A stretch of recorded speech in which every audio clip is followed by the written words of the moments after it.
Chapitre 3. Le souvenir spirituel de Dieu. Il est rapporté dans la tradition prophétique qu'un jour, Fatima, fille du prophète, éprouvait quelques difficultés à gérer son foyer. Elle en fit part à son époux Ali, qui, faute de moyens matériels, lui conseilla de solliciter l'aide de son père, afin qu'il puisse lui offrir les services d'un domestique qui avait été mis à sa disposition. Ils se rendirent donc tous deux auprès du prophète, alayhi salatu wassalam, qui, après avoir entendu leur requête, leur répondit qu'il ne pouvait rien faire d'autre que les inviter à endurer cette épreuve, d'autant que leur situation restait malgré tout bien meilleure que celle de Ahl Sofa, les gens de la banquette. Ne pouvant se prévaloir d'aucun privilège social, ils retournèrent bredouille à leur domicile. Un peu plus tard dans la soirée, le prophète alayhi salatu wassalam se présenta chez eux et prit place sur le bord de leur couche avant de leur murmurer « Voulez-vous que je vous offre quelque chose de meilleur que ce que vous m'avez demandé ?» Ils répondirent par l'affirmative et le prophète alayhi salatu wassalam continua « Ce sont des paroles que Gabriel m'a apprises et que vous devriez répéter 33 fois après chaque prière et avant de vous coucher. Gloire à Dieu, Subhanallah, puis louange à Dieu, Alhamdulillah, puis Dieu est le plus grand, Allahu Akbar. Une conscience matérialiste ne trouverait aucun intérêt dans ce précieux conseil prophétique pour la simple et unique raison que sa perception limitée de la réalité ne lui permet pas de comprendre que la mention et la glorification des noms de Dieu ouvrent la conscience à des horizons subtils, offrant d'autres perspectives à la réalité. Le prophète alayhi salatu wassalam répondit à leurs requêtes matérielles en les invitant à pratiquer davantage le souvenir spirituel de Dieu, al-dhikr. Car le dhikr, s'il n'est pas, à proprement parler, une solution matérielle, c'est parce qu'il agit spirituellement sur la conscience de l'éprouvé, en faisant en sorte que, même si l'épreuve demeure en apparence, elle cesse, au fond, de l'affecter, de l'affaiblir. Le souvenir de Dieu dissout le poids psychologique de l'épreuve et ainsi l'épreuve cesse d'être une épreuve pour devenir une source de purification intérieure.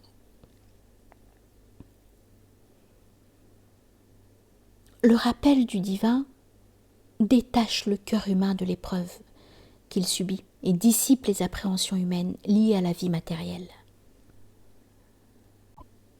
Petite note, lire à ce propos le très bel ouvrage de Taïeb Chouiref, Travail et spiritualité en islam, aux éditions Tasnim. Fin de la note. Par la pratique régulière de l'invocation, le nom de Dieu finit par prendre possession du mental, infusant ainsi la paix divine dans la conscience humaine. Le dhikr permet une concentration permanente sur le réel. Allah et protège ainsi le cœur de la dispersion dans les multiples sollicitations du bas monde. Le souvenir du divin vient saturer la conscience humaine de la grandeur absolue de Dieu pour ne laisser aucun espace d'épanouissement à l'âme égotique. Le prophète alayhi salatu wassalam dit « Celui qui pratique l'invocation de Dieu au milieu des insouciants est comparable à celui qui fait face au combat au milieu de ceux qui fuient. »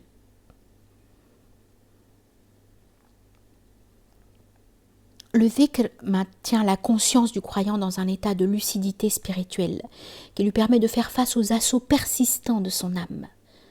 Par la pratique assidue du souvenir spirituel de Dieu, le croyant finit par vaincre la multiplicité dispersante du bas monde en retrouvant son unité intérieure comme reflet de l'unicité divine.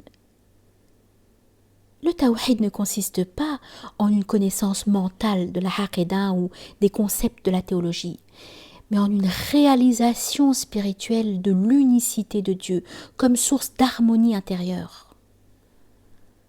Le dhikr actualise la conscience divine de l'homme et réintègre l'âme dans la pureté de l'esprit. L'invocation du nom d'Allah ouvre le cœur à la grâce divine et surtout éveille la conscience de l'homme à des degrés supérieurs ou des couches plus profondes de la réalité.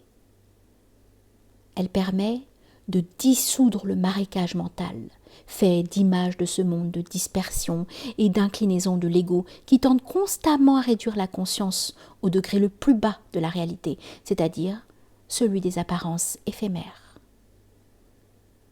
Quand la langue s'est humidifiée par la mention du divin, Dieu imprègne immanquablement le cœur de l'homme d'un flux de lumière qui dissipe toute obscurité intérieure.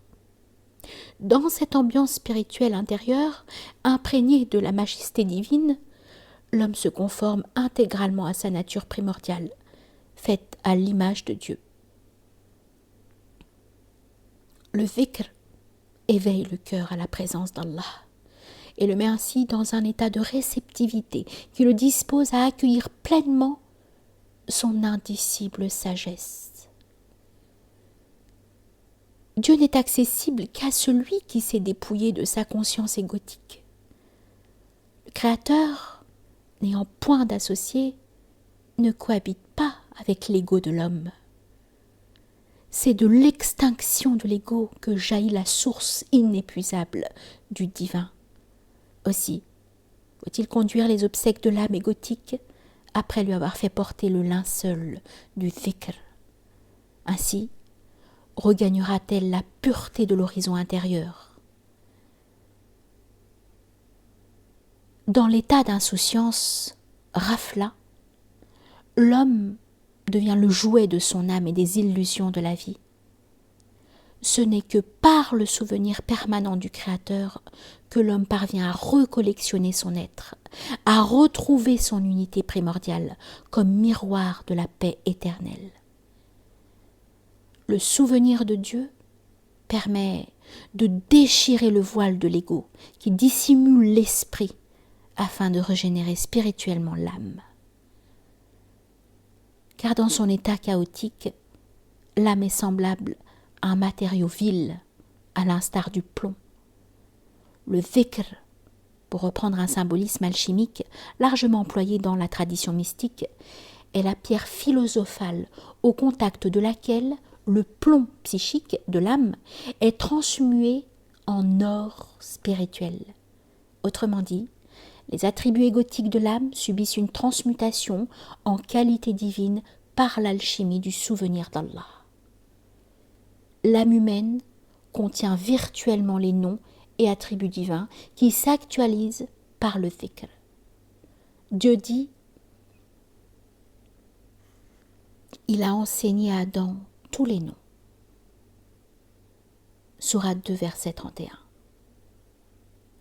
Par ailleurs, il rappelle « Et quand ton enseigneur eut tiré des reins des fils d'Adam leur lignée et qu'il les fit témoigner sur eux-mêmes, ne suis-je donc pas votre enseigneur ?» Ils répondirent « Si, nous témoignons. »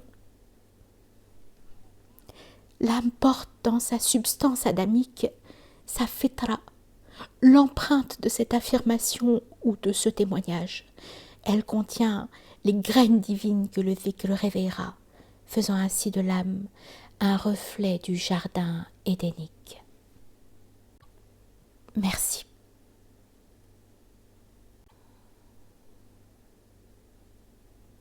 Remerciements. Merci à Slimane Reski, Fouad Bari et Laïla Chouara qui ont largement contribué à la qualité du texte par leur patiente et rigoureuse relecture. Merci aux éditions El Bouraq pour leur confiance et leur dévouement. Merci à mon épouse pour son attention et ses sacrifices. Merci à mes parents pour tout. À vous toutes et tous, merci. Qu'Allah vous comble de son infinie lumière.